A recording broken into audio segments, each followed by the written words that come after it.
বন্ধুরা, আজকে তোমাদের সঙ্গে আমি কিছু ফটো শেয়ার করব। আর এই ফটোটা আমি তুলেছিলাম বেড়াতে গিয়ে, যেখানে আমাদের খুব সুন্দর একটা নদী পেয়েছিলাম চিলাপথা ফরেস্টের মধ্যে। সেখানে আমরা ছিলাম একটা বাংলোতে, খুবই সুন্দর ছিল বাংলোটা। তারপর আমরা চলে যাই আলিপুরদুয়ার আর সে কোচবিহারের রাজবাড়িতে।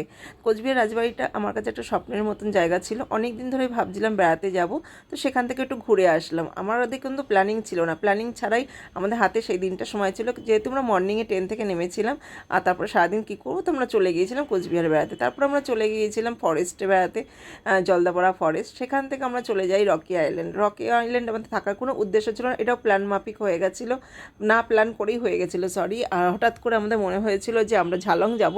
ঝালংয়ে থাকার কথা ছিল, কিন্তু ঝালংয়ে যেহেতু আমাদের বাংলো বুক করা ছিল না, তার জন্য আমরা চলে গিয়েছিলাম রকি আইল্যান্ডে। আর যে হোটেলটায় ছিলাম সেটা ভীষণ সুন্দর একটা হোটেল ছিল, আর আমি অনলাইনে বুক করেছিলাম। সারাটা দিন আমরা খুব ভালো কাটিয়েছি এখানে। পাশেই নদী ছিল, খসরোত একটা নদী, খুবই সুন্দর। আমার তো খুব ভালো লেগেছে, তোমরা গেলে তোমাদেরও নিশ্চয়ই ভালো লাগবে। এখানেও কিছু আমি ফটোশ্যুট করেছি। খুব একটা ভালো করে ফটোশ্যুট আমার হয়নি, যাই হোক তাড়াতাড়ি করে যতটা করা সম্ভব, কিন্তু তার মধ্যেও আমি অনেক অনেক অনেক এনজয় করেছি। তোমরা গেলে তোমরাও খুব এনজয় করবে, খুবই ভালো জায়গা, খুবই ভালো পরিবেশ। আর সারাটা দিন মনে হবে আমি বসেই থাকি এখানে, এখানেই লাঞ্চ করবো, এখানেই ডিনার করবো, এখানেই ব্রেকফাস্ট করবো, সব এখানেই করব। এত ভালো লেগেছে। তো রকি আইল্যান্ড সবথেকে বেস্ট জায়গা হয়েছে আমার কাছে। তারপর আমরা ওখান থেকে চলে যাই ঝালংয়ে। ঝালংটা খুবই সুন্দর জায়গা, কিন্তু ঝালংয়েই থাকার অ্যাকচুয়ালি আমার মন ছিল, কিন্তু আমি থাকতে পারলাম না।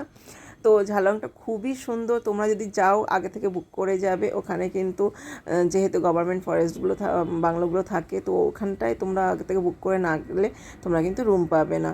জানি না কেন আমাদের ড্রাইভারটা কিছুতেই আমাদের ঝালংয়ের ওখানে নিয়ে যেতে চাইলো না। আর এটা ছিল আমাদের একদম জলঢাকা জলপ্রপাতের পাশে। ওখানটায় আমি ফটোশ্যুট কিছু করেছি, আর দেখতেও ভীষণ সুন্দর। ওখানেও তোমরা গিয়ে থাকতে পারো, যেহেতু ওখানটায় সবাই গিয়ে ঘুরে চলে আসে, সেমন কিছু দেখার নেই, তার জন্য ওখানে থাকে না, অ্যাকচুয়ালি থাকে ঝালংয়ে। আর এই ফটোটা পুরো ঝালংয়ে, দেখো নিচেটা দেখা যাচ্ছে পুরো একদম মেঘে ঢাকা।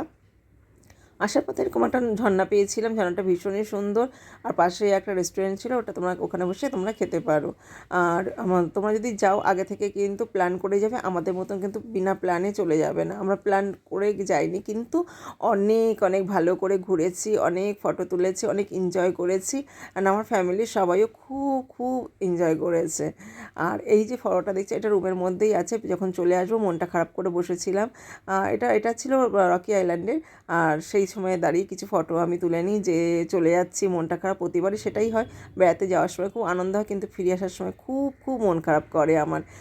তো মন খারাপ করে আমি দাঁড়িয়েছিলাম, তখন কিছু ফটো আমাকে তুলে দিয়েছে বলে। আর দেখো তোমাদেরও ভালো লাগবে, এইরকমই একটা যে রুম পেয়ে যাও আর সামনেই যদি পাহাড় থাকে, কত ভালো লাগে, তাই না? কেমন লাগলো অবশ্যই কমেন্ট করে বলো।